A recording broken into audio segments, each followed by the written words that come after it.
اعوذ باللہ من الشیطان الرجیم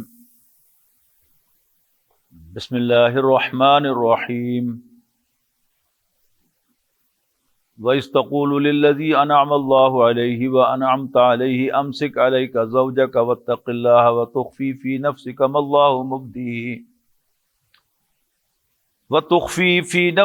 اللَّهُ مُبْدِيهِ وَتَخْشَى النَّاسَ وَاللَّهُ أَحَقُّ أَنْ تَخْشَاهُ فلما قضى زيد منها وطرا زوجناكها لكي لا يكون على المؤمنين حرج في أزواج أدعيائهم إذا قضوا منهن وطرا وكان أمر الله مفعولا۔ جیسا کہ آپ کو معلوم ہے کہ سورہ احزاب میں نبی اکرم صلی اللہ علیہ وسلم کی ازواجی زندگی تفصیل سے زیر بحث آ رہی ہے۔ نبی کریم صلی اللہ علیہ وسلم کی ازواج کا معاملہ بھی تفصیل سے زیر بحث آیا، ان کا مقام و مرتبہ۔ اسی طرح بالکل آغاز میں ایک مضمون شروع کیا گیا تھا کہ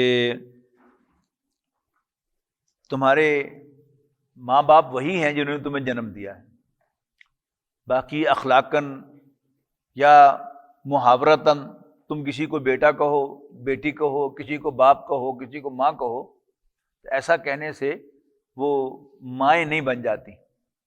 اسی طرح عرب میں ایک رواج تھا کہ جب کوئی شخص اپنی بیوی سے کہہ دیتا تھا کہ تمہاری پیٹھ میرے لیے ایسے ہی ہے جیسے میری ماں کی پیٹھ ہے، ظہر بیک کو کہتے ہیں، پیٹھ کو کہتے ہیں، تو وہ عورت اس کے لیے ہمیشہ کے لیے حرام سمجھی جاتی تھی۔ تو ایک واقعہ پیش آیا جس کا سورہ مجادلہ میں ذکر ہے، 28ویں پارے کی پہلی سورت میں۔ وہاں تو زیادہ تفصیل کے ساتھ زیر بحث آیا وہ پورا مسئلہ، لیکن یہاں صرف ایک ایشو کے طور پر زیر بحث آیا۔ وہ ایشو یہ تھا کہ حضرت زید ابن حارثہ رضی اللہ تعالی عنہ جب ان کی عمر 6 برس کے قریب تھی تو اپنی والدہ کے ساتھ کہیں اپنے ننہال جا رہے تھے کہ راستے میں دشمن قبیلے نے حملہ کیا اور ان کے کچھ آدمیوں کو پکڑ لیا اور غلام بنا لیا۔ پھر عکاس کے میلے میں جا کر ان کو بیچا تو حضرت خدیجہ رضی اللہ تعالی عنہا نے ان کو خرید لیا۔ جب اس وقت ان کی عمر 15 سال تھی، تو جب حضرت خدیجہ کی شادی نبی اکرم صلی اللہ علیہ وسلم سے ہوئی تو حضرت خدیجہ رضی اللہ تعالی عنہا نے یہ غلام نبی اکرم صلی اللہ علیہ وسلم کی خدمت میں پیش کر دیا۔ اب یہ حضور صلی اللہ علیہ وسلم کے غلام ہو گئے۔ نبی اکرم صلی اللہ علیہ وسلم کی غلامی میں جب وہ تھے تو ان کے والد اور چچا ڈھونڈتے ڈھونڈاتے نبی اکرم صلی اللہ علیہ وسلم تک پہنچ گئے، تو انہوں نے کہا کہ جی عرض کی کہ اللہ کے رسول، یا جو بھی اس وقت اللہ کے رسول تو آپ نہیں تھے، یا محمد صلی اللہ علیہ وسلم، آپ جو بھی تاوان ہم سے لینا چاہیں وہ لے لیں، لیکن یہ بچہ جو ہے اب ہمیں واپس کر دیں۔ اس وقت حضرت زید کی عمر 15 سال تھی، تو نبی اکرم صلی اللہ علیہ وسلم نے فرمایا کہ بھائی زید کی جیسے مرضی ہو، اب وہ عقل مند ہو گیا ہے، تو اگر وہ تمہارے ساتھ جانا چاہے تو میں تم سے کوئی تاوان نہیں لوں گا، بس اس کو لے جانا، لیکن اگر اس کا اصرار ہوگا کہ اس نے میرے پاس رہنا ہے تو پھر میں اس کو تمہارے حوالے نہیں کروں گا۔ تو بڑے خوش ہوئے کہ آپ تو بڑا عدل و انصاف سے بھی ایک قدم آگے بڑھ کے فیصلہ کر رہے ہیں کہ آپ دیں گے بھی صحیح اور کوئی تاوان بھی وصول نہیں کریں گے، کوئی قیمت بھی وصول نہیں کریں گے۔ تو حضرت زید کو نبی صلی اللہ علیہ وسلم نے بلایا اور پوچھا کہ ان دونوں حضرات کو جانتے ہو؟ انہوں نے کہا جی یہ میرے والد ہیں، اس لیے کہ 6 سال کی عمر میں اغوا ہوئے تھے، تو اس عمر میں بچہ پہچان تو رکھتا ہے پوری۔ انہوں نے کہا یہ میرے والد ہیں اور یہ میرے چچا ہیں۔ تو آپ نے فرمایا کہ یہ تمہیں واپس لینے کے لیے آئے ہیں، لیکن میں تمہیں اختیار دیتا ہوں کہ تم اگر ان کے ساتھ جانا چاہتے ہو تو ان کے ساتھ چلے جاؤ، اگر میرے پاس رہنا چاہتے ہو تو تم میرے پاس رہو۔ تو حضرت زید رضی اللہ تعالی عنہ نے اس وقت کہا کہ جی میں کسی بھی صورت آپ کو چھوڑنے کے لیے تیار نہیں۔ تو ان کے والد و چچا نے یعنی بڑا اصرار کیا اور بڑے حیران ہوئے کہ یہ کیا کر رہا ہے بچہ، یہ غلامی کو ترجیح دے رہا ہے اپنے گھر آنے پر اور آزادی پر، عجیب بچہ ہے۔ لیکن بہرحال حضرت زید نے ان کے ساتھ جانے سے انکار کیا۔ تو اس کے بعد نبی اکرم صلی اللہ علیہ وسلم نے حضرت زید کو آزاد کر دیا اور کعبے میں جا کر، حرم میں جا کر اعلان کیا کہ آج سے زید میرا غلام نہیں، میرا بیٹا ہے۔ لہذا مکہ مکرمہ میں حضرت زید کو زید بن محمد کہہ کر پکارا جانے لگا۔ نبی اکرم صلی اللہ علیہ وسلم نے وہ جو پرانی روایات تھیں، اس لیے کہ عربوں کے ہاں جب کوئی غلام آزاد ہو جاتا تھا تو ٹیکنیکلی تو وہ آزاد ہوتا تھا، لیکن اس کا سٹیٹس جو تھا وہ اس غلامی کی بیک گراؤنڈ کی وجہ سے وہ بحال نہیں ہو سکتا تھا، وہ اس پر غلام کا جو سٹگما ہے وہ لگا رہتا تھا۔ اس کے 3 سال کے بعد نبی اکرم صلی اللہ علیہ وسلم نے، یا کچھ پلس مائنس ہوں گے، نبی اکرم صلی اللہ علیہ وسلم نے اپنی پھوپھی کی بیٹی حضرت زینب بنت جہش، ان کے لیے ان کا رشتہ مانگا زید ابن حارثہ کے لیے۔ تو وہ ان کے والد اور ان کے بھائی اس رشتے کے لیے آمادہ نہیں تھے، غالباً آپ کی پھوپھی جو ہیں وہ بھی اس کے لیے آمادہ نہیں تھی۔ وہی جو سٹگما ہے کہ یہ غلام تھا اور آپ نے آزاد کیا ہے تو اس کا سٹیٹس جو ہے وہ ہم سے کم ہے۔ آج بھی ہوتا ہے نا ہمارے ہاں کہ کچھ ذاتیں ہمارے ہاں اپنے آپ کو اونچی ذات سمجھتی ہیں، اور پھر کسی دوسری ذات میں شادی کرنا وہ سمجھتے کہ نہیں اپنی تھکڑی کیوں دے گے، یعنی بڑا تیر مارتے ہیں تو کوئی دوسرے کی لڑکی لے آتے ہیں، لیکن اپنی بچی جو ہے وہ دینے کو تیار نہیں ہوتے، بے شک وہ بوڑھی ہو جائے اور غیر شادی شدہ رہ جائے۔ یہ وہ پرانی روایات ہیں جو ہمارے یہاں بھی ابھی تک چلی آ رہی۔ تو اس وقت یہ اسی رکوع میں آیت آ رہی ہے کہ جس میں کہا گیا کہ کسی مومن مرد یا مومن عورت کو یہ اختیار نہیں ہے کہ اللہ اور اس کے رسول کوئی حکم دیں اور پھر وہ اس کی اطاعت نہ کرے۔ تو ان کے بھائی نے فوراً، کیونکہ وہ مسلمان ہو چکے تھے، انہیں فوراً جو ہے آمادگی ظاہر کر دی اور حضرت زینب بنت جہش کا نکاح حضرت زید سے ہو گیا۔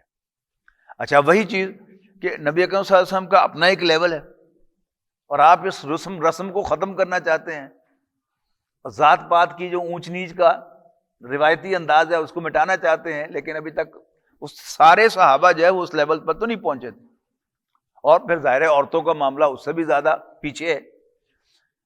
تو حضرت زینب بنت جہش رضی اللہ تعالی عنہا نے حضرت زید کو وہ رسپیکٹ نہیں دی جو کسی بیوی کو اپنے شوہر کو دینی چاہیے۔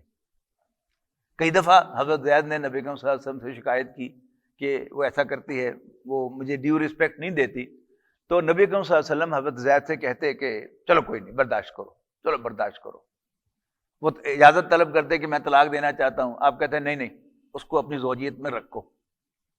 لیکن بہرحال جب وہ لمٹ آ گئی، اختیار تو تھا، یعنی نبی اکرم صلی اللہ علیہ وسلم نے حضرت زید کو حکم تو نہیں دیا کہ تم طلاق نہ دو، اگر حکم دے دیتے تو پھر تو وہ اوپر والے حکم کے اندر آ جاتے، وہ بس مشورہ ہی دیا کہ نہیں نہیں، تو اس کو اپنے زوجیت میں رکھو۔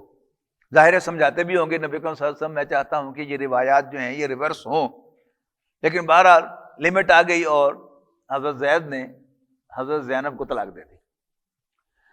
اب نبی اکرم صلی اللہ علیہ وسلم اس میں ذرا محسوس کرتے تھے کہ میں نے آؤٹ آف دی وے یہ رشتہ کرایا تھا،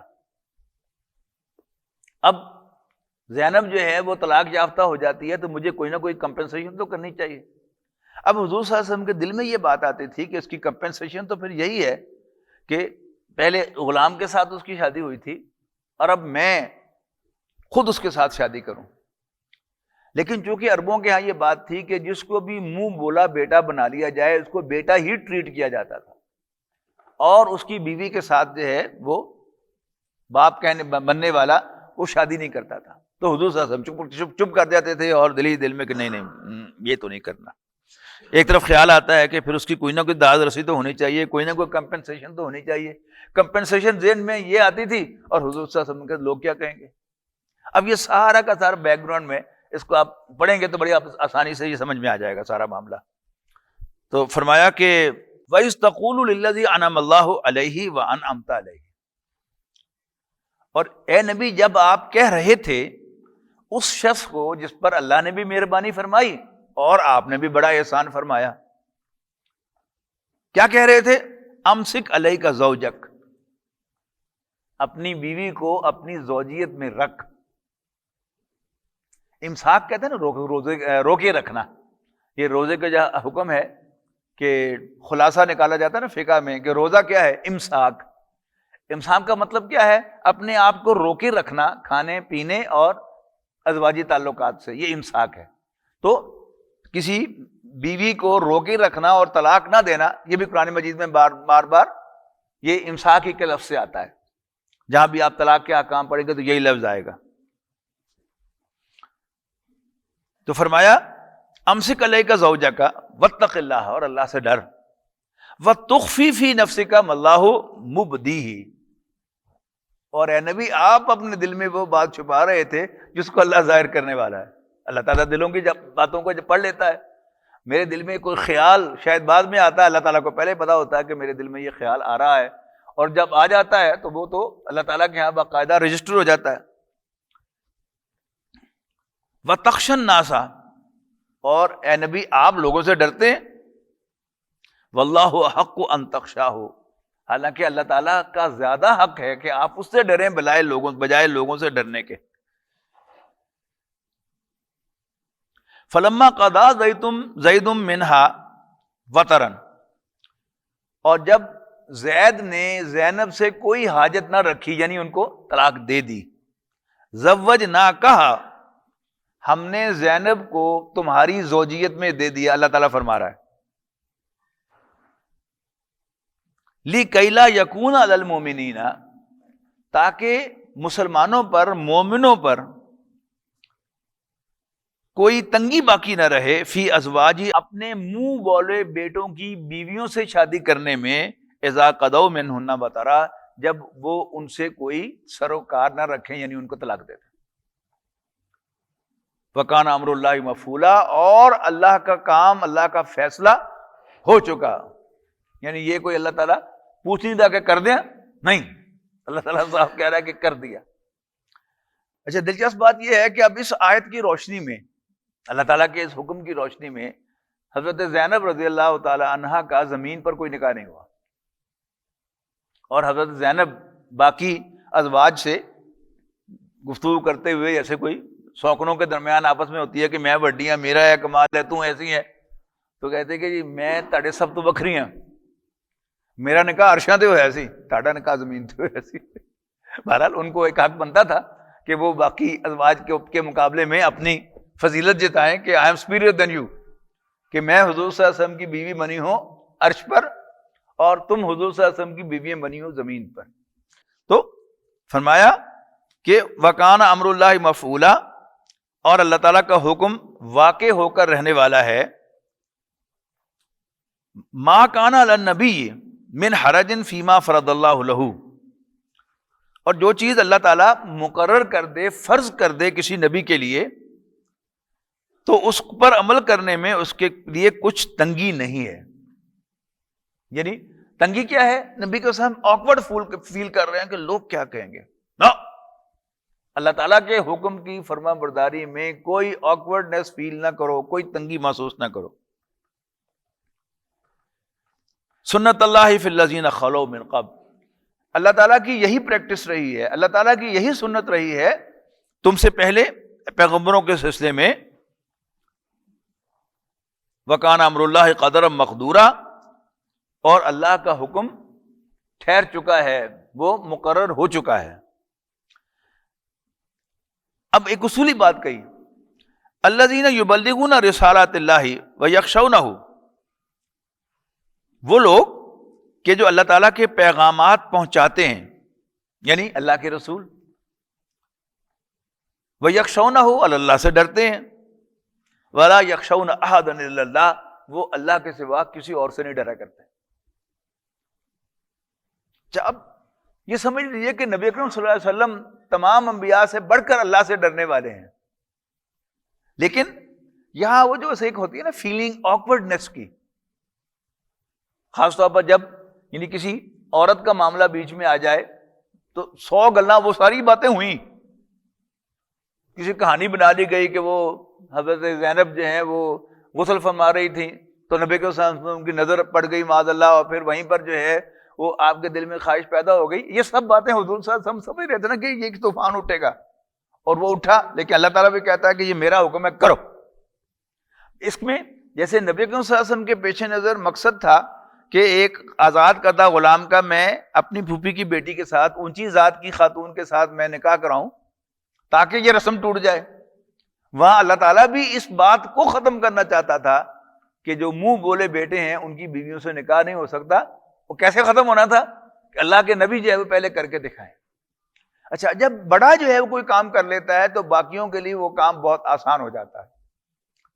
مثال کے طور پر صلح حدیبیہ کے موقع پر کہ جب نبی اکرم صلی اللہ علیہ وسلم نے صلح حدیبیہ ہو گئی اور طے ہو گیا کہ اس سال عمرہ نہیں کرنا، تو نبی اکرم صلی اللہ علیہ وسلم نے کہا کہ بھائی چلو اٹھو اور احرام کھول دو، قربانی کرو، احرام کھول دو۔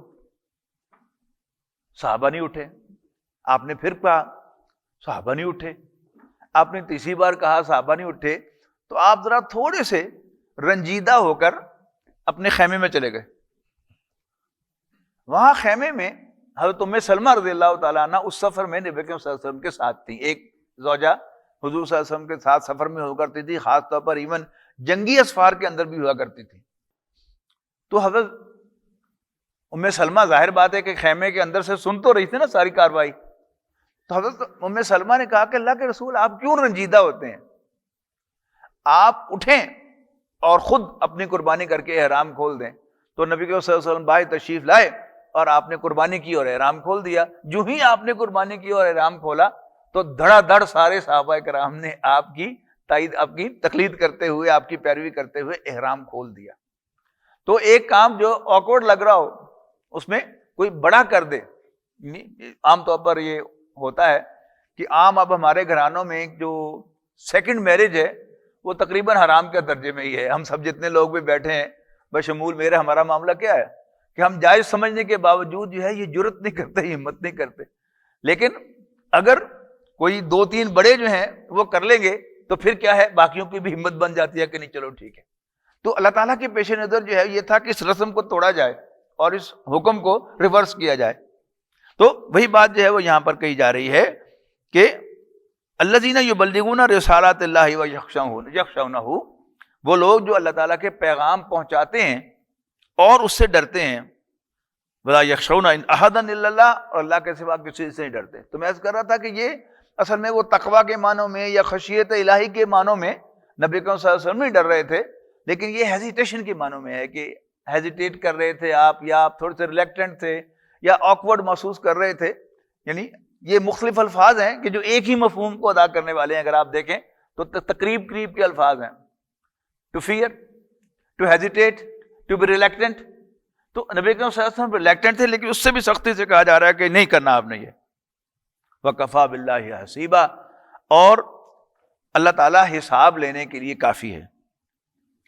مَا كَانَ مُحَمَّدٌ أَبَا أَحَدٍ مِّن رِجَالِكُمْ، اب اس بات کو واضح طور پر کہا جا رہا ہے کہ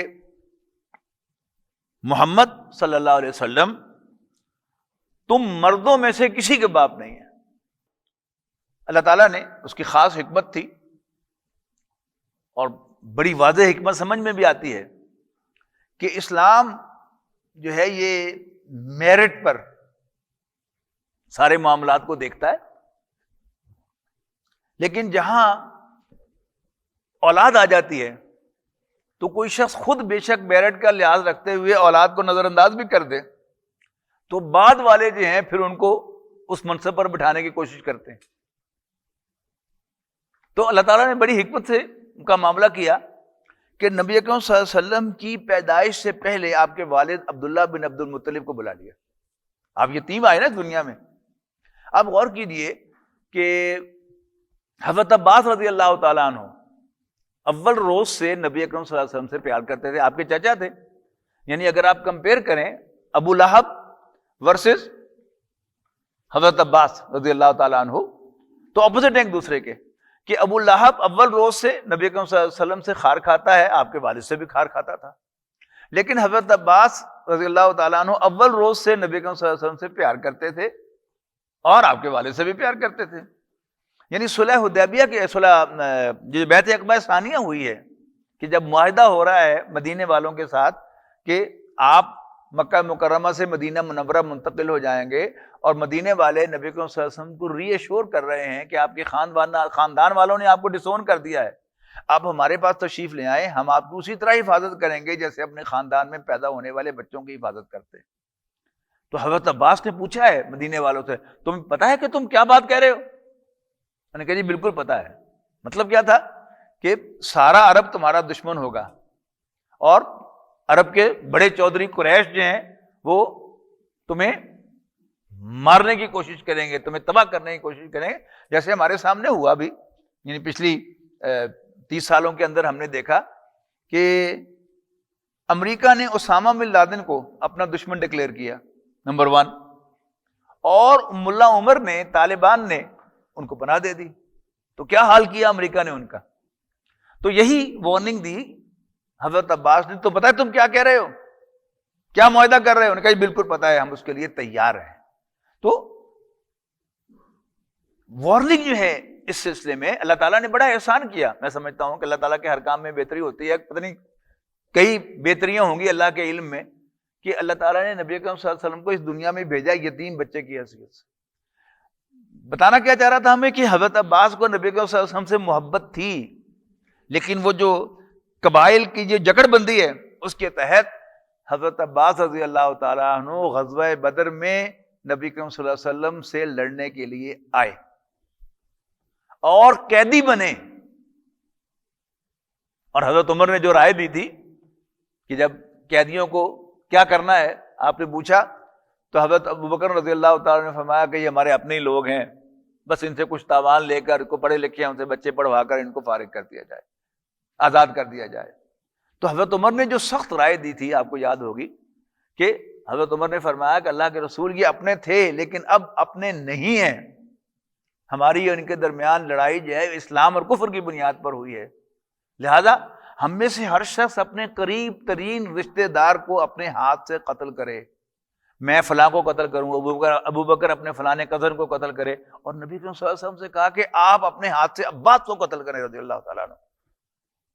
تو اگر حضور صلی اللہ علیہ وسلم کے والد بھی زندہ ہوتے، اب ہر شخص جو ہے وہ ابو طالب جیسا تکڑا تو نہیں ہوتا، ڈٹرمنیشن والا بندہ، کہ انہوں نے پورے خاندان کا بائیکاٹ کروا لیا لیکن نبی کریم صلی اللہ علیہ وسلم کا ساتھ نہیں چھوڑا، تو نبی کریم صلی اللہ علیہ وسلم کے لیے ایمبیرسمنٹ ہوتی نا، تو اللہ تعالیٰ نے بچا لیا اس سے۔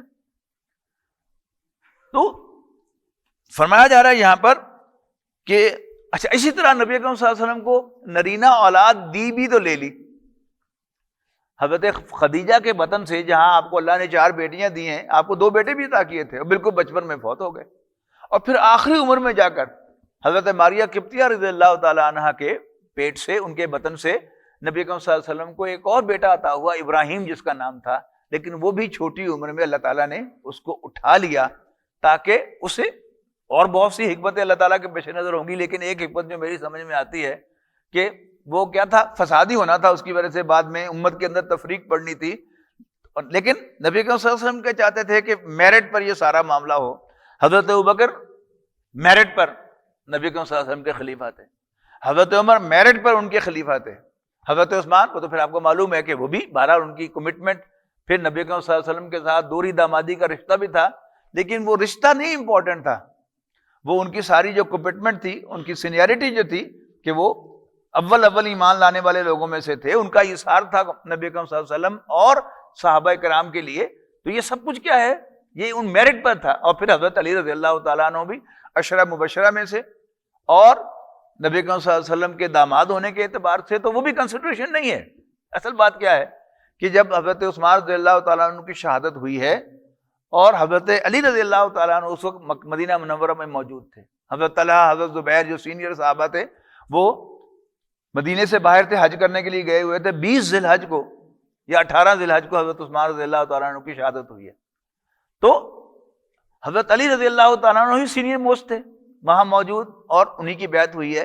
تو یہ کیا ہے، یہ میرٹ ہے کہ جس کو اسلام کا ترہ امتیاز بنایا گیا ہے، کہ جیسے بعض لوگوں نے سمجھا ہے کہ شاید یہ بھی کوئی حضور صلی اللہ علیہ وسلم کی ذاتی حکومت قائم ہوئی تھی، پھر اسلام نے کیا نئی چیز کی ہے دنیا پر، یعنی ہمیشہ سے بادشاہ کا بیٹا بادشاہ بنتا رہا یا بادشاہ کا بھائی بادشاہ بنتا رہا، تو اگر اسلام بھی وہی کچھ تھا کہ what was special in اسلام؟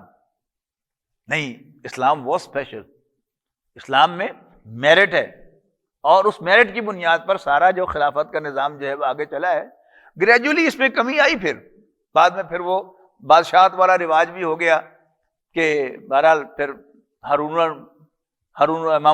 رشید کا بیٹا مامون رشید بن رہا ہے، اور سارے یہ دو نام تو آپ کو یاد ہیں. آپ اس کو باقی پر قیاس کر لیں اور سیرت پڑھ کے دیکھ لیں، یہ جو بعد میں تاریخ ہے تو بعد میں ہوا. لیکن انیشلی خلافت راشدہ کی حد تک، جس کو امت میں خلافت راشدہ قرار دیا گیا ہے، وہ جو ہے ساری خلافت جو ہے وہ میرٹ پر کہ ما کان محمد ابا احد من رجالکم، تم مردوں میں سے کسی کے باپ نہیں ہے، ولکن رسول اللہ ہے، ہاں وہ اللہ کے رسول ہیں، وخاتم النبیین، اور نبوت کی سیل ہیں. مہر کہتے ہیں نا، تو مہر میں عام طور پر انسان کے ذہن میں جاتا ہے کہ دستخط کر کے مہر نیچے مہر لگائی جاتی ہے. یہ مہر مراد نہیں ہے، سیل مراد ہے کہ نبی اکرم صلی اللہ علیہ وسلم پر آ کر اللہ تعالیٰ نے نبوت کا دروازہ بند کر کے اس کو سیل کر دیا. تو نبی اکرم صلی اللہ علیہ وسلم کیا ہے؟ وہ مہر نبوت ہیں. وَكَانَ اللَّهُ بِكُلِّ شَيْءٍ عَلِيمًا، اور اللہ تعالیٰ ہر بات کا علم رکھتا ہے. یا ایھا الذین آمنوا اذکروا اللہ ذکرا کثیرا، اے ایمان والو اللہ کو بہت زیادہ یاد کرو. وَسَبِّحُوهُ بُکرۃ وَأَصِیلًا، اور اللہ تعالیٰ کی تسبیح کرو صبح شام. هُوَ الذی یصلی علیکم، یہ بڑی اہم آیت ہے، اس کو ذرا غور سے سنیے گا. هُوَ الذی یصلی علیکم وملائکتہ لیخرجکم من الظلمات الی النور، اللہ ہی تو ہے کہ جو تم پر اے مسلمانوں درود بھیجتا ہے. وملائکتہ، اور اس کے فرشتے بھی، لیخرجکم من الظلمات الی النور، تاکہ وہ تمہیں اندھیروں سے نکال کر روشنی میں لے آئے. وکان بالمؤمنین رحیما، اور اللہ مومنوں پر بہت مہربان ہے. اب اسی صورت میں آگے جا کر وہ آیت آ رہی ہے جو آپ سب کو یاد ہے، میری زبان پر بھی وہی آ گئی تھی کہ ان اللہ وملائکتہ یصلون علی النبی صلی اللہ علیہ وسلم، کہ اللہ تعالیٰ اور اس کے فرشتے نبی صلی اللہ علیہ وسلم پر درود بھیجتے ہیں. وہ آیت ہم سب کو یاد ہے. اللہ کہ اس سے پہلے کیا آ رہا ہے؟ والذی یصلی علیکم، جو تم پر صلات کرتا ہے، درود بھیجتا ہے، وملائکتہ، اور اس کے فرشتے بھی، لیخرجکم من الظلمات الی النور، تاکہ وہ تمہیں اندھیروں سے نکال کر روشنی میں لے آئے. وکان بالمؤمنین رحیما. تحیتہم یوم یلقونہ سلام، جس روز وہ اس سے ملیں گے تو اللہ کی طرف سے جو تحفہ ہوگا وہ سلام ہوگا. اور یہ سلام جو ہے، میں پہلے سورہ صافات میں، بلکہ سورہ صافات ابھی آنے والی ہے، کہ عام طور پر ہم سلام کا ترجمہ سلامتی کرتے ہیں، لیکن ہم یہ بھول جاتے ہیں کہ عام جو ہم ایک دوسرے کو گریٹنگ کرتے ہیں، مسلمانوں کی گریٹنگ، اہل جنت کی گریٹنگ سمجھ رہے ہیں؟ Hello, high, good morning, good evening. اسی کی جگہ پر ہمارے ہاں کیا ہے؟ السلام علیکم، السلام علیکم، السلام علیکم، وعلیکم السلام. تو اگر اس معنی میں لیا جائے تو پھر یہ کیا ہے؟ ایک گریٹنگ ہے. پھر یہی سلام جو ہے پھر سلیوٹ کی شکل اختیار کرتا ہے فوج کے اندر، کہ ہر جونیئر جو ہے وہ اپنے سینئر کو، ہر سبارڈینیٹ، ہر سپاہی اپنے افسر کو، اور ہر افسر اپنے کمانڈر کو سلیوٹ پیش کرتا ہے. پھر جب کوئی فوجی شہید ہو جاتا ہے تو پھر اس کی میت کو بھی اس کی قبر پر جا کر اس کا کمانڈر بھی اس کو سلیوٹ پیش کرتا ہے. یہ کیا ہے؟ یہ سلیوٹ آف اپریسیشن ہوتا ہے. یعنی ہمارے یہاں تو ایک احتیاط برتی جاتی ہے کہ جو ہمارا سب سے بڑا فوجی اعزاز ہے نشان حیدر، وہ زندہ کو نہیں دیا جاتا تاکہ سلیوٹ نہ کرنا پڑے. لیکن برطانیہ کی روایت میں آپ دیکھیں کہ سپاہیوں کو بھی وکٹوریہ کراس دیا گیا ہے، اور جنرل نے جب کسی فوجی کی سینے پر وہ بیج لگایا ہے تو پھر اس کو پیچھے ہٹ کے سلیوٹ کیا ہے. وہ کیا ہے؟ وہ سلیوٹ آف ریسپیکٹ نہیں، سلیوٹ آف اپریسیشن ہے. تو اللہ تعالیٰ نبی اکرم صلی اللہ علیہ وسلم پر درود بھی بھیجے گا اور انہیں سلام بھی پیش کرے گا. باقی اگر سلام کا آپ ترجمہ کر لیں تم پر سلامتی ہو، تو پھر اللہ تعالیٰ کے شایان شان نہیں ہے، یہ تو دعا ہے. تو اللہ تعالیٰ دعائیں تو نہیں دیتا، اللہ تعالیٰ تو خود سلامتی ہے. تو اللہ تعالیٰ کے لیے اس کو سلیوٹ کے معنی میں آپ لیں گے تو زیادہ سوٹیبل لگے گا.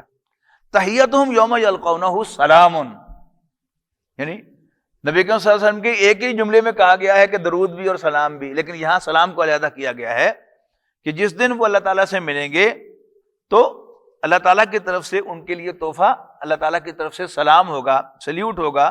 وَأَعَدَّ لَهُمْ أَجْرًا كَرِيمًا، اور اللہ تعالیٰ نے ان کے لیے عزت والا اجر تیار کر رکھا ہے. یا ایھا النبی، اے نبی صلی اللہ علیہ وسلم، انا ارسلناک شاہدا و مبشرا و نذیرا، یقیناً ہم نے آپ کو بھیجا ہے ایک گواہی دینے والا بنا کر اور خوشخبری دینے والا بنا کر، و نذیرا اور خبردار کر دینے والا بنا کر، و داعیا الی اللہ باذنہ اور اللہ کے حکم سے اس کی طرف بلانے والا، اللہ کی طرف بلانے والا بنا کر، و سراجا منیرا اور ایک روشن چراغ بنا کر۔ روشنی کا کام، چراغ کا کام کیا ہے؟ راستہ دکھانا۔ رات کا وقت ہو اور بجلی چلی جائے اور ہمارے میں سے کسی کے پاس بھی موبائل یا کوئی ٹارچ نہ ہو تو کیا ہوگا؟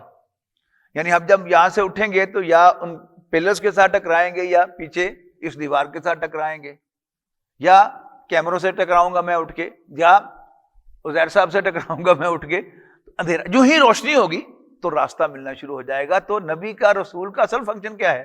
راستہ دکھانا۔ تو اسے روشن چراغ کہا گیا ہے۔ یعنی ایک چھوٹا سا بلب لگا ہوا ہو تو اس کی، یا دیا جل رہا ہو تو اس کی بڑی تھوڑی سی روشنی ہوتی ہے، لیکن جب آپ بڑا بلب استعمال کرتے ہیں یا ایسا کوئی لائٹ ہے جس میں ملٹیپل ہیں روشنیاں اور پھر ساری آپ لائٹیں جلا دیں تو ہر چیز روشن ہو جائے گی۔ جب آپ باہر نکل آتے ہیں سورج کی روشنی میں تو زمین پر پڑا ہوا تنکا بھی صاف نظر آ رہا ہوتا ہے۔ تو نبی اکرم صلی اللہ علیہ وسلم کو سراج منیر کہا گیا ہے کہ آپ ایک جلتے ہوئے چراغ ہیں، روشنی کا ایک سورس ہیں، سورج ہیں کہ آپ لوگوں کو راستہ دکھاتے ہیں۔ وبشر المومنین اور مومنوں کو خوشخبری دے دو، بان لہم من اللہ فضلا کبیرا کہ اللہ کی طرف سے ان پر بہت بڑا فضل ہے، بہت بڑا انعام ہے۔ فضل کہتے ہیں ایڈیشنل کو، کوئی انعام جب دیا جاتا ہے وہ فضل ہے۔ جیسے انگریزی تراجم میں آپ دیکھیں گے کہ فضل کا ترجمہ گریس کیا جاتا ہے، اور گریس مارکس کیا ہوتے ہیں؟ جو ان ایڈیشن آپ کو ملتے ہیں وہ آپ کا حق نہیں ہوتا۔ یعنی آپ نے 45 نمبر سیکیور کیے اور پاس ہونے کے لیے 50% نمبر چاہیے تھے، تو آپ کو 5 نمبر جو ہے وہ یونیورسٹی یا بورڈ دے دیتا ہے۔ یہ کیا ہے؟ گریس مارکس کہلاتے ہیں۔ تو اے مسلمانوں، تم پر اللہ تعالیٰ کا بڑا فضل ہے۔ کیا مطلب؟ یعنی میرے نبی کے امتی اور آخری امت ہونے کی وجہ سے میں نے تمہیں ایکسٹرا احسانات سے نوازا ہے اور نوازتا رہوں گا۔ اللہ تعالیٰ نے جو عزت امت مسلمہ کو بخشی ہے نبی اکرم صلی اللہ علیہ وسلم کو امتی بنا کر، ظاہر ہے سارے نبی محترم ہیں اور ساری ہی امتیں جو نبی ایمان والے ان پر ایمان لائے ہیں سارے قابل احترام ہیں، لیکن نبی اکرم صلی اللہ علیہ وسلم انبیاء کرام کے سردار ہیں، لہذا ان کی امت کو بھی پوری امتوں کے سردار کی حیثیت حاصل ہے۔ وَلَا تُطِعِ الْكَافِرِينَ وَالْمُنَافِقِينَ، اے نبی کافروں اور منافقوں کے کا کہنا نہ مانیے۔ اب اس معنی میں کہ وہ حکم دے اور کہنا مانے، اس کا تو کسی نبی سے کوئی سوال ہی نہیں ہے، لیکن کافر منافق یعنی ایسے ایسے جال بچھاتے ہیں کہ جس میں اللہ کے نبی کے بھی گرفتار ہونے کا امکان تو ہے۔ اگرچہ نبی جو ہے وہ اللہ تعالیٰ کی طرف سے سیکیور ہوتا ہے، لیکن اللہ تعالیٰ انسٹرکشن دیتا ہے کہ ان کی بات نہ ماننا، ان سے ڈکٹیشن نہ لینا۔ اس کی بڑی ٹپیکل مثال جو ہے وہ ولید بن مغیرہ ہے۔ یہ خالد بن ولید کا والد تھا اور یہ امیر آدمی تھا، اپنے باپ کا اکلوتا بیٹا شمار ہوتا تھا اور ساری باپ کی جائیداد اسے ملی تھی۔ اس کے آگے 10 بیٹے تھے اور سارے خالد بن ولید جیسے ظاہر ہے بڑے دلیر، شہسوار، تلوار چلانے کے دھنی۔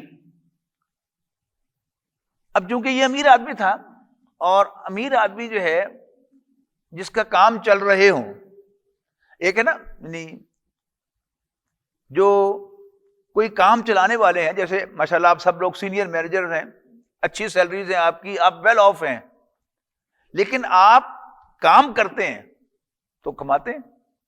لیکن جو آدمی جس کا بہت لمبا چوڑا کاروبار ہو اور اس کو اچھے مینیج کرنے والے مل جائیں تو پھر وہ فری ہو جاتا ہے۔ اب جو فری ہوتا ہے تو آج کے دور میں وہ سارے دنیا جہان کی خبریں جو ہیں وہ ٹی وی پر جو ہے بیٹھ کے دیکھے گا اور اخبار پڑھے گا اور مطالعہ ہوگا۔ یعنی آپ کو یاد ہوگا یہیں پر کہ حاج صاحب مرحوم کا بڑا مطالعہ تھا، یعنی مجھ سے زیادہ مطالعہ، وہ کبھی مجھ سے گفتگو کرتے تھے تو مجھے محسوس ہوتا تھا ان کا مطالعہ مجھ سے زیادہ ہے۔ ماشاءاللہ کام تو چلا رہے تھے ان کے بیٹے اور وہ فارغ تھے اور بڑا مطالعہ کرتے تھے۔ اچھا، ان کے پاس مطالعے کے لیے ٹائم ہوتا ہے. تو عبداللہ یہ جو تھا ولید بن مغیرہ، یہ بہت ویل ریڈ آدمی تھا اور عربی لٹریچر کو اچھی طرح سمجھتا تھا، اپریشیٹ کر سکتا تھا. وہ یہ سمجھتا تھا پوری یقین کے ساتھ کہ قرآن مجید اللہ کا کلام ہے، اور چپکے چوری چوری آ کر نبی اکرم صلی اللہ علیہ وسلم کی نماز کے اوقات میں، جہاں بھی حضور نماز پڑھا رہے ہوتے تھے، اور یہ تو آپ کو پتا ہے نا کہ جگہ بدلتے رہتے تھے حضور صلی اللہ علیہ وسلم، جب تک دار ارقم نہیں بنا. تو دار ارقم بن گیا تو باقی نمازیں اب اس میں ساری کی ساری ہوئیں. لیکن نبی اکرم صلی اللہ علیہ وسلم بلند آواز سے مغرب میں، فجر میں، عشاء میں تلاوت فرماتے تھے. یہ چوری چوری آ کے سنتا تھا، اور کلام اللہ، اس کی لٹریری جو بیوٹی ہے اس کو بھی اپریشیٹ کرتا تھا.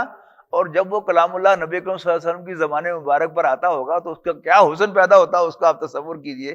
تو چوری چوری آ کر سنتا تھا، کان لگا کر مزے لیتا تھا، اور بعد میں آ کر رسول اللہ صلی اللہ علیہ وسلم سے ملاقات بھی کرتا تھا، اور بغیر فیس کے مشورے بھی دیتا تھا. مشورے کیا دیتا تھا؟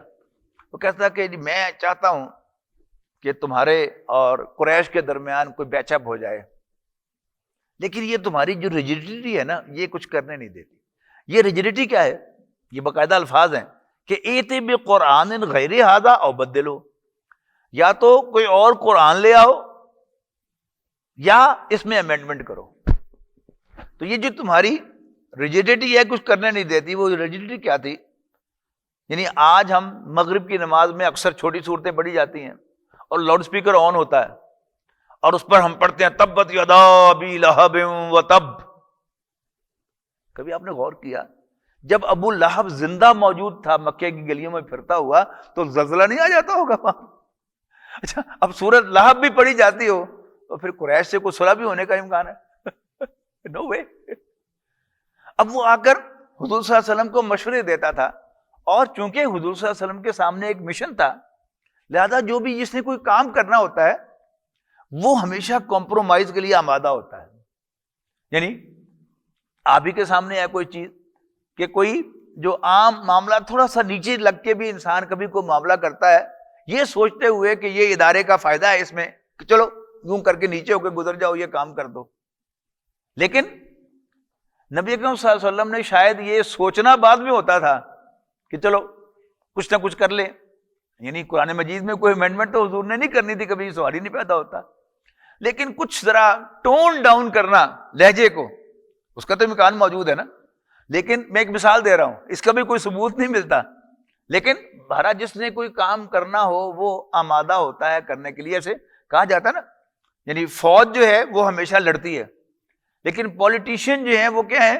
وہ ہمیشہ گفت و شنید کے لیے، کمپرومائز کے لیے آمادہ ہوتے ہیں.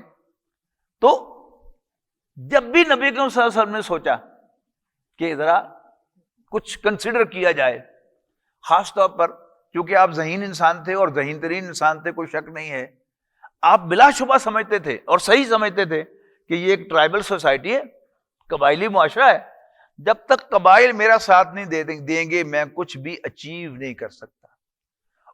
اور قبائل کو کون ڈرائیو کر رہا ہوتا تھا؟ کون گورن کر رہا ہوتا تھا؟ سردار. تو سرداروں کو تھوڑی سی گھاس ڈالی جائے. لیکن آپ کو معلوم ہے کہ نبی اکرم صلی اللہ علیہ وسلم نے اپنے ایک مخلص صحابی کو ذرا نظر انداز کیا، صرف ڈانٹا بھی نہیں، جھڑکا بھی نہیں، یہ بھی نہیں کہا چپ کے بیٹھ. صرف آپ کو ذرا ناگواری ہوئی کہ دیکھ نہیں لیا کون آیا میرے کو، بڑا امپورٹنٹ آدمی آیا ہوا ہے، بڑا امپورٹنٹ گاہک آیا ہوا ہے. آپ سب لوگ کرتے ہیں نا کہ گھر میں ہو اور کوئی امپورٹنٹ فون آ جائے تو آپ اوائڈ کرتے ہیں، اپنی بیوی کو اوائڈ کرتے ہیں، اپنے بچوں کو اوائڈ کرتے ہیں، اینڈ یو ہیو ٹو، کرنا بھی چاہیے. تو نبی صلی اللہ علیہ وسلم نے کیا تھا؟ صرف اس کی بات کا، اپنے مخلص صحابی کی بات کا جواب نہیں دیا تھا، اور ذرا ناگواری چہرے پر اس کے آثار آئے تھے، زبان سے کچھ نہیں کہا تھا.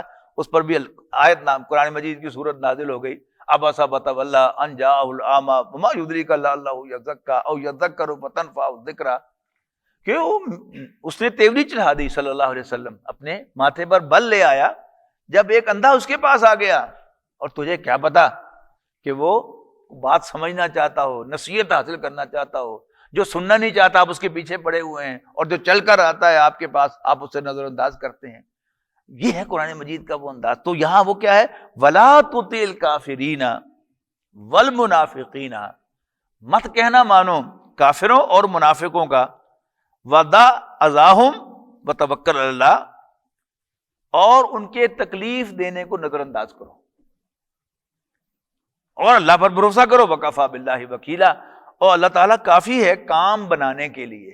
یعنی کام تو اللہ نے بنانا ہے، دس وے اور دیٹ وے. یعنی جس میں آپ سمجھتے ہیں کہ اس میں اس کاز کو نقصان پہنچے گا، لیکن کیا اسی راستے سے اللہ تعالیٰ تمہیں نفع پہنچا دے، تمہیں کامیابی سے ہمکنار کر دے. تو کامیابی از نان آف یور بزنس. میری انسٹرکشن کے مطابق کام کرنا is your business. Do as directed, کرو، اور ان کو پرواہ نہ کرو، ان کی کامیابی تو تمہیں میں نے دلانی ہے. وَكَفَىٰ بِاللَّهِ وَكِيلًا، اور اللہ کافی ہے کام بنانے والا.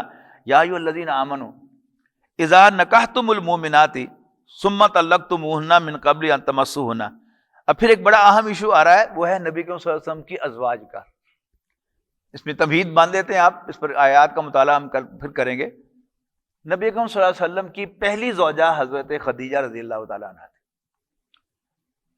وہ نبی کریم صلی اللہ علیہ وسلم کی زوجیت میں آپ کی عمر 25 سال سے لے کر آپ کی عمر 50 سال تک آپ کی زوجیت میں رہی. تو کتنے سال ہو گئے؟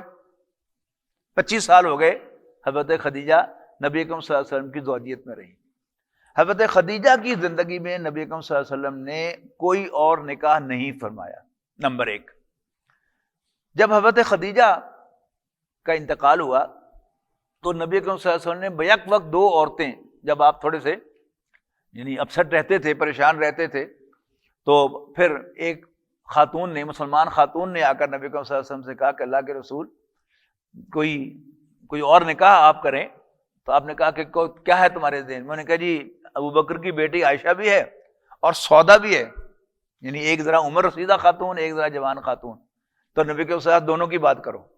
تو پھر ان دونوں سے نکاح ہوا. حضرت عائشہ کی رخصتی کچھ عرصے کے بعد ہوئی، لیکن حضرت سودا کے ساتھ زوجیت کی رخصتی جو تھی، کنزیومیشن جو ہے، یہ فوراً ہو گئی. اس کے بعد پھر مدینہ منورہ میں آ کر مزید نبی اکرم صلی اللہ علیہ وسلم نے نکاح کیے. ان تمام نکاحوں کی تفصیل ہے. پھر اولاً یہ حکم دیا گیا کہ عام مسلمان کو 4 شادیوں کی اجازت تھی، لیکن نبی اکرم صلی اللہ علیہ وسلم کو اجازت دی گئی کہ you can have more marriages. اچھا، ان میرجز کے اندر جو عرب کا یا پہلے سے رواج تھا کہ جتنا زیادہ کسی کا اسٹیٹس ہوتا تھا، اس کی علامات میں سے ایک نشانی کیا تھی؟ اس کی بیویاں کتنی ہیں. یہ حضرت سلیمان علیہ السلام کی 99 بیویاں تھیں، حضرت داؤد علیہ السلام کی. تو اسی طرح حضرت سلیمان کی کئی بیویاں تھیں. بادشاہ جو تھے تو بادشاہ کے اسٹیٹس کے اعتبار سے یہ بھی ایک وہاں پر چیز کی جاتی تھی. تو نبی صلی اللہ علیہ وسلم کو اجازت دی گئی، اور یہ بھی اجازت دی گئی کہ عام مسلمانوں کو یہ اجازت نہیں ہے کہ وہ اپنی بیویوں میں سے کسی کو بالکل معلق کر دیں، کہ وہ یہ بھی نہ کہہ سکے کہ میں شوہر والی ہوں، اور یہ بھی نہ کہہ سکے کہ میں بے شوہر کے ہوں. شوہر ہے بھی صحیح، لیکن شوہر اس کو وزٹ نہیں کرتا، اس کے گھر نہیں جاتا، تو پھر وہ معلقہ ہے، تو اس کو معلقہ نہ بنا دو، اس سے منع کیا گیا. تو اس صورت میں نبی اکرم صلی اللہ علیہ وسلم کو اجازت دی گئی کہ آپ 4 سے زیادہ شادیاں بھی کر سکتے ہیں، اور پھر ان میں سے آپ کو اختیار ہے کہ جس کو آپ اپنے پاس رکھنا چاہیں تو پاس رکھ لیں، جس کو دور رکھنا چاہیں دور رکھیں. یہ بھی کیا تھی؟ اسپیشل پریویلیج تھی نبی اکرم صلی اللہ علیہ وسلم کی، لیکن نبی اکرم صلی اللہ علیہ وسلم نے اس پریویلیج کو استعمال نہیں کیا. اچھا، اس کے بعد پھر ایک خاص سچویشن یہ آئی کہ نبی اکرم صلی اللہ علیہ وسلم کی ایک زوجہ محترمہ سے نکاح ہوا، لیکن کنزومیشن نہیں ہوئی، اور پہلے ہی نبی اکرم صلی اللہ علیہ وسلم نے اس کو طلاق دے دی. اس کا مسئلہ پھر یہاں بیان کر دیا گیا. پھر اسی طرح یہ ہوا کہ نبی اکرم صلی اللہ علیہ وسلم کی ایک خاص حیثیت تھی. وہ کیا تھی کہ 3 خواتین آپ کی ازواج میں سے وہ ہیں کہ جنہوں نے نبی اکرم صلی اللہ علیہ وسلم کے سامنے اپنے آپ کو پیش کیا کہ اللہ کے رسول، ہمیں حقوق نہیں چاہیے، آپ بے شک ہمارے ساتھ کوئی تعلق نہ رکھیں، لیکن ہمیں یہ اعزاز دے دیں کہ ہم آپ کی بیویاں ہیں. تو وہ 3 بھی ہیں کہ جن کو نبی اکرم صلی اللہ علیہ وسلم نے ان سے نکاح کیا، لیکن ان کو وہ معاملہ جو انہوں نے کہا تھا کہ بے شک ہم سے تعلق نہ رکھیں، وہ نہیں کیا. آپ نے ان کو ایکولی ٹریٹ کر کے وہ جو باری کا معاملہ تھا آپ نے باری باری سب کے ساتھ کیا. پھر ایک عجیب بات یہ ہوا کہ پھر 10 بیویاں جب ہو گئیں تو پھر نبی اکرم صلی اللہ علیہ وسلم پر اسی صورت کے اندر، یہ دونوں حکم اسی صورت میں ہیں، آپ پر پابندی لگا دی کہ اب نو مور. اچھا، نو مور میں پھر مسلمانوں کے مقابلے میں ڈبل نبی اکرم صلی اللہ علیہ وسلم پر پابندی لگائی گئی. یعنی عام مسلمان کو بیک وقت 4 بیویوں کی اجازت ہے، لیکن ان میں سے ایک فوت ہو جائے تو پھر چوتھی ایک اور لانے کی اجازت ہے. وہ ایک کو طلاق دے دے پھر اس کو ریپلیسمنٹ کی اجازت ہے، نبی اکرم صلی اللہ علیہ وسلم کو یہ اجازت بھی نہیں دی گئی۔ پھر نبی اکرم صلی اللہ علیہ وسلم کے پاس بہت سی یعنی جنگوں کے بعد بہت سی لونڈیاں جو آئیں، ظاہر ہے تمام مسلمانوں کے حصے میں لونڈیاں آئیں، تو نبی اکرم صلی اللہ علیہ وسلم کے پاس بھی لونڈیاں آئیں۔ تو نبی اکرم صلی اللہ علیہ وسلم نے کسی لونڈی کو جنگ میں آئی ہوئی لونڈی کی حیثیت سے اپنے حرم میں نہیں رکھا، بلکہ جو لونڈی آئی اس کو اسلام پیش کیا، اگر اس نے کلمہ پڑھ لیا تو اس کو آزاد کر دیا، آزاد کرنے کے بعد اسے کہا کہ اگر تم مجھ سے شادی کرنا چاہتی ہو تو شادی کر لو۔ تو یہ بھی نبی صلی اللہ علیہ وسلم کی ایک خاص حیثیت ہے، وہ بھی اس کا ذکر بھی آپ کو یعنی اسی اگلی رکوع کے اندر جو ہے ملے گا۔ پھر اس کے بعد جب خطوط بھیجے ہیں نبی صلی اللہ علیہ وسلم نے مختلف سلاطین کو، تو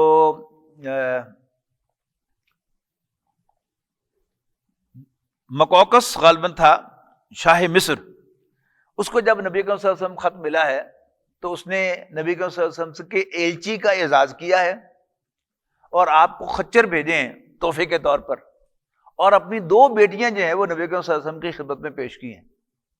اچھا، ان میں سے ایک جو تھی حضرت ماریہ رضی اللہ تعالیٰ عنہ، ماریہ قبطیہ جو کہلاتی ہیں، ان کو نبی صلی اللہ علیہ وسلم نے اپنے حرم میں رکھا، لیکن اب چونکہ آپ کو اور نکاح کرنے کی اجازت نہیں رہی تھی لہذا ان کو بحیثیت لونڈی ہی نبی صلی اللہ علیہ وسلم نے رکھا ہے۔ ان سے حضرت ابراہیم پیدا ہوئے ہیں جو پھر میں نے پہلے ذکر کیا وہ بچپن ہی میں فوت ہو گئے۔ تو یہ ساری تفصیل انشاءاللہ اگلی مرتبہ آئے گی۔ تو اگر جس نے قرآن مجید کا ترجمہ نہیں پڑھا ہوا اس کو اس بات کا اندازہ نہیں ہوتا کہ قرآن مجید میں اتنی تفصیل ہے، اور نبی صلی اللہ علیہ وسلم کی ازواجی زندگی اتنے تفصیل سے زیر بحث آئی ہوگی اور اتنے مسائل ڈیٹیل میں جا کے بیان ہوئے ہوں گے، لیکن بہرحال انشاءاللہ اللہ نے زندگی دی تو اگلی مرتبہ ہم اس کو پڑھیں گے تو پھر ساری باتیں آپ کے سامنے آئیں گی تفصیل کے ساتھ۔ آج اسی پر اکتفا کرتے ہیں۔ بارک اللہ لی ولکم فی القرآن العظیم ونفعنی وإیاکم بالآیات و ذکر الحکیم۔